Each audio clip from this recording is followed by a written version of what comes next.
to discharge a constitutional mandate.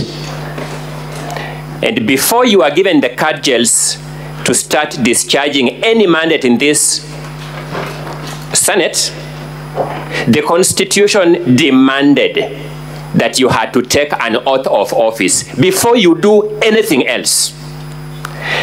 I now understand better why that oath of office was prescribed and why it was framed the way it was framed. The Deputy President reminds you the following terms in your oath of office before you assumed office to discharge the functions of senators. You have to bear true faith, and allegiance to the people and the Republic of Kenya. You have to obey, respect, uphold, preserve, protect, and defend the Constitution of Kenya. And you have to faithfully and conscientiously discharge your duties as members of the Senate. I submit respectfully that the case regarding the proposal to remove the Deputy President from office by impeachment may appear to put the Deputy President on trial, but that is only in the most technical sense of this process. At a more significant level, what is on trial throughout these proceedings is the resilience and steadfastness of our Constitution, our constitutional institutions of checks and balances, and actually their capacity to withstand any form of waves and pressures. That is what is truly on trial. His Excellency Rigathi Gachagua beseeches this House to keep in mind that we have a constitution, a constitutional order, and a constitutional democracy to protect as we conduct these proceedings and as we make decisions in these proceedings. He asks you that at the end of this exercise, let our Constitution, our constitutional democracy, and our constitutional order emerge stronger. Allow me to address this House on the defined standard for impeachment of the Deputy President. In a comparable decision by the Supreme Court of Kenya, the case of Honorable Mike Mbuvi Sonko versus the Clerk, County Assembly of Nairobi and others, the Supreme Court observed as follows, and I quote, "It must, however, be stressed for the avoidance of doubt that the power of impeachment, removal, or recall is not one expected to be in constant or frequent exercise.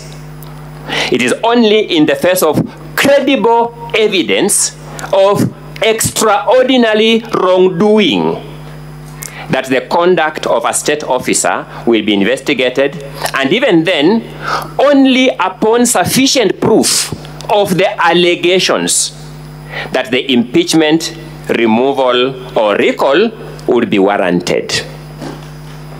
Two questions we pose must constantly linger in your minds, distinguished senators, as you undertake the assignment now before you. Question number one, we beseech you to bear in mind the question, is there credible evidence of extraordinary wrongdoing on the part of His Excellency Honorable Rigathi Gachagua before you? Number two, is there sufficient proof of the allegations leveled against His Excellency Rigathi Gachagua? Article 150, Clause 1, Paragraph B, sets out the grounds for removal of a Deputy President from office by impeachment. These grounds are, number one, gross violation of the Constitution or any other law. we emphasize the drafter's use of the word gross. Serious reasons to believe that the Deputy President has committed a crime under national or international law. Again, we emphasize the word serious, then gross misconduct. Surmises, conjecture, street rumors cannot pass muster. This conduct must be the conduct of the person of the Deputy President.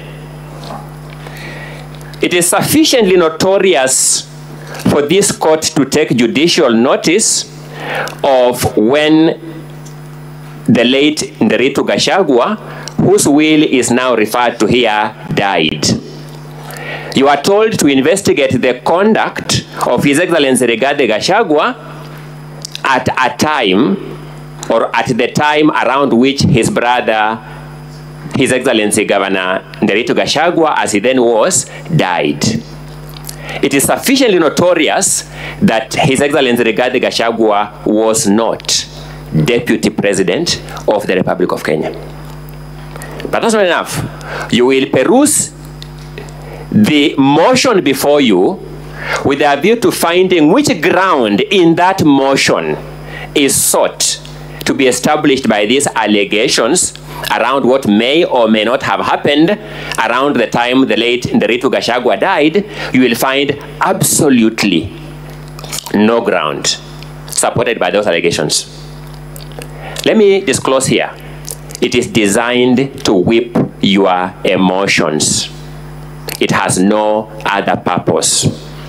Looking at your oath of office that I've alluded to, there is no room for your emotions to be whipped as the basis of decision-making in any act that you engage into in the discharge of your constitutional mandate and responsibilities. What does our Constitution expect of the mover of the motion in proceedings of this nature? Our Constitution expects the mover of the motion to make allegations of any or all the grounds set out in Article 150, Clause 1, Paragraph B of the Constitution. And to begin by submitting, it is true that the mover of this motion has written down some allegations in Volume 1 of the documents from the National Assembly. Secondly, the mover of the motion is thereafter expected to supply credible evidence of an extraordinary wrongdoing and sufficient proof of the allegations against the Deputy President. Mr. Speaker, sir, distinguished senators, we submit that is where the mover of this motion ought to start having problems with this House when he's called upon to account. It is the submission of His Excellency Rigathi Gachagua that the motion now before you has fallen short of the threshold set by law by multiple miles. When you examine the material before you, you will discover that it will oscillate between the following categories of stages. One, you will have material before you that just plainly false. Then from falsehood, it will go to the ridiculous ones. And I'll demonstrate that shortly. There will be ridiculous claims here. Then finally, it will end up into embarrassing claims. Allow me, in the few minutes I have, to just do a sneak preview of some of these claims so that we have an overview of the case that is before you. At paragraph 74B of the first volume, which is the impeachment motion, you will find an allegation of this nature that His Excellency Rigathi Gachagua has influenced his family members, allies, associates, and proxies to take control of a local cooperative society in Madira, which they are financially hemorrhaging. Number one, no name of any family member is supplied in the allegation or in any of the evidentiary documents before you. No name of any ally is supplied in the motion or in any of the documents before you. No name of any associate is supplied, even a false name, none, is supplied in the motion and in the documents before you. No name of any proxy is supplied in the motion or in any of the documents before you. The name of the alleged circle is not identified. You can imagine, Mr. Speaker, sir, distinguished senators, being called to defend yourself on a claim that you have taken over through your associates a circle that we don't know. Told, now come and defend yourself. I began by saying some of these claims are either ridiculous or embarrassing. Secondly, at paragraph 74A, you'll be told that His Excellency has connived with cartels in the tea sector to block the Kenya Tea Development Agency from implementing guaranteed minimum returns that would benefit tea farmers. No statement, no affidavit, no correspondence from any official of the Kenya Tea Development Agency is before you. No complaint to any agency, no complaint to this parliament by any official of the Kenya Tea Development Agency is before you.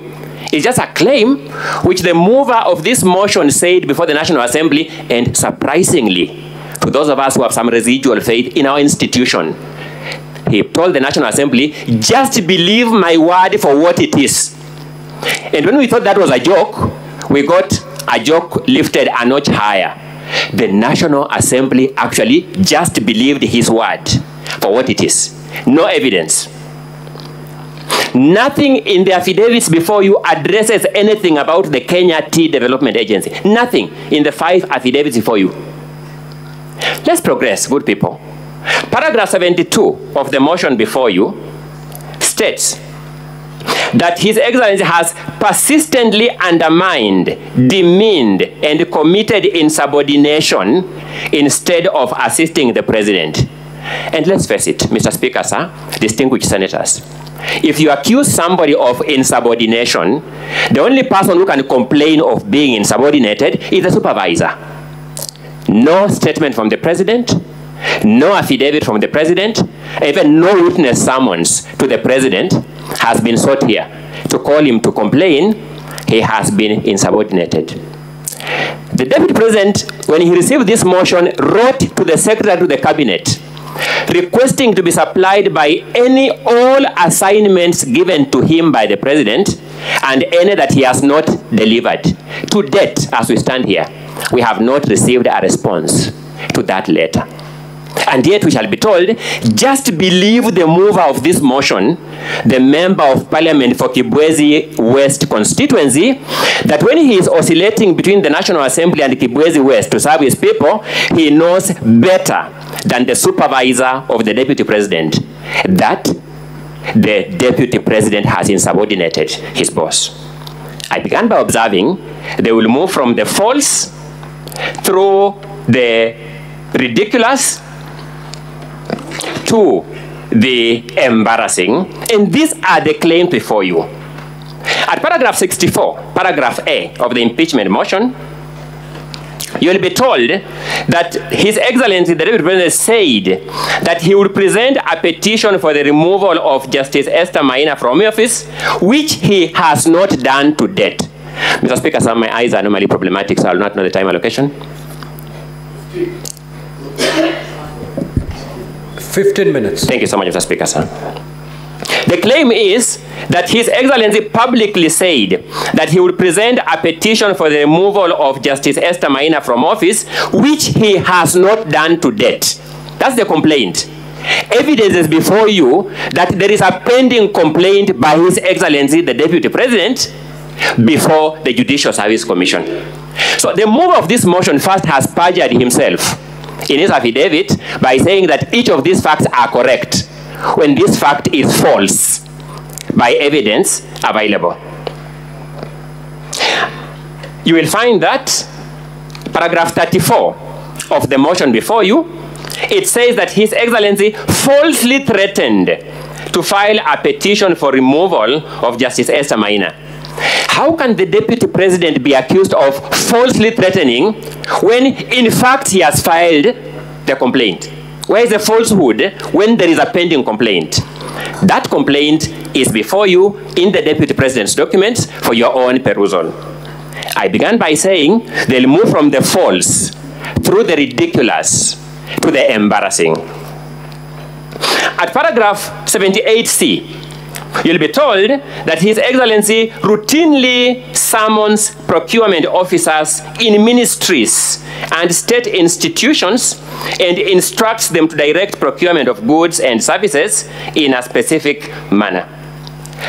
No officer from any ministry will swear an affidavit claiming to have been summoned to award any procurement for any goods or any services in a particular manner. In fact, what you'll have before you is actually very ridiculous. You will be told that there was a tender for supply of mosquito nets that was cancelled in May 2023. Then a local company that was an agent of the supplier was following for the return of its bid bond in July, 2 months after the cancellation of the tender. How can you influence a tender that was cancelled 2 months ago? I told you it will move from the false through the ridiculous to the embarrassing. Now, the more interesting one is at paragraph 78A. You will be told that His Excellency bullied Kenya Medical Supplies Agency officials into awarding a tender for the supply of mosquito nets to Crystal Limited. Good people, Crystal Limited was not even a bidder for that tender. He pressurized people to award it to somebody who is not even a bidder for that tender. I observed it will move from the false through the ridiculous to the embarrassing. Those of us who understand this motion for what it is, understand why these panel-beating maneuvers are being tried here.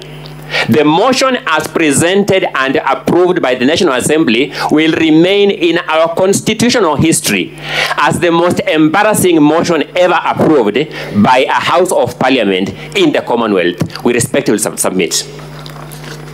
You'll be told at paragraph 58 that His Excellency is reasonably suspected to be the principal beneficiary of what are called dubious transactions by Lusona Events Limited. You will then go to the allegations on Lusona Events Limited and you want to see those transactions, how are they terminating to the Deputy President? You'll not come across any connection. They'll just say, a director of this company withdrew some money from his own company. The Deputy President is a director. None of his family members are director. That person withdrew money from his company, bought a motor vehicle in his own name. The mover will say, I'm therefore drawing a reasonable conclusion that the Deputy President is the beneficiary of this. Good people, the word reasonable has meaning known to law. I submit very respectfully that this falls short of the definition of the word reasonable suspicion. I submit it actually gravitates towards unreasonable suspicion. Now let's look at this. You'll be told that His Excellency has acquired 40 acres of land in Kakuret, Kamburaini in Nyeri. Evidence before you will show that this is land that the Deputy President in fact bought from a current member of the National Assembly. So he knows that member. In 2015, before he even joined state office as a member of parliament, you are told that the purchase of this land in 2015 shows that in the last 2 years, the Deputy President has amassed immense wealth. I began by saying, let's be elementarily decent. One of the most frustrating things about preparing for such a hopelessly conceptualized, hopelessly crafted, and hopelessly presented case is that you begin doubting yourself because you begin wondering, what am I not seeing? Land bought from a sitting member of the National Assembly in the year 2015 is supposed to be evidence that in the last 2 years, His Excellency DP Gachagua has amassed immense wealth from the office of the President to acquire that property. Now, let's look at paragraph 45G. You'll be told that His Excellency has acquired 80 acres of land in Meru County. No land registration number is provided. Not even an affidavit of a neighbor who says, I know yes, this land is my neighbor. Just an allegation by the mover of this motion like that. And the Swahili say, ukistajabu ya Musa utaona Firauni. This mover of this motion stood before the National Assembly and said, just believe me for this statement as it is. The first joke. The second joke, the National Assembly actually believed him and approved the motion. You'll be told that paragraph 45H, that His Excellency has acquired a dairy farm in Nyandarua County. Now, I guess we all have a common understanding of what a dairy farm is. His Excellency has no dairy farm in Nyandarua County. The move of this motion does not give us any evidence of this dairy farm in Nyandarua County. You'll be told that His Excellency has used the office of the Deputy President to corruptly influence unnecessary and expensive renovation of his official residence in Karen and Mombasa.